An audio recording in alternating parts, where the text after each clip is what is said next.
Sitaram animal સેવા Bhavnagar YouTube ચેનલમાં આપ સૌનું સ્વાગત છે। હું હાર્દિક ચૌહાણ ભાવનગરથી।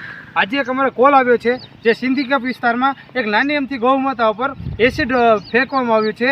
તો તમે વિડીયોમાં જોઈ શકો છો કે નાની અમથી ગૌમાતા જે આપણી મા સમાન છે તેની પર એસિડ નાખવામાં આવ્યું છે। તો ત્યાં જઈને અમે સેવા આપવા જઈ રહ્યા છીએ અને જો તમે ગૌમાતાની વેદના સમજો, જેમ કે એમ્બ્યુલન્સ આપણે કંઈ થયું હોય તો આપણા માટે તો શું આવશે, પણ અબોલ જીવનું શું?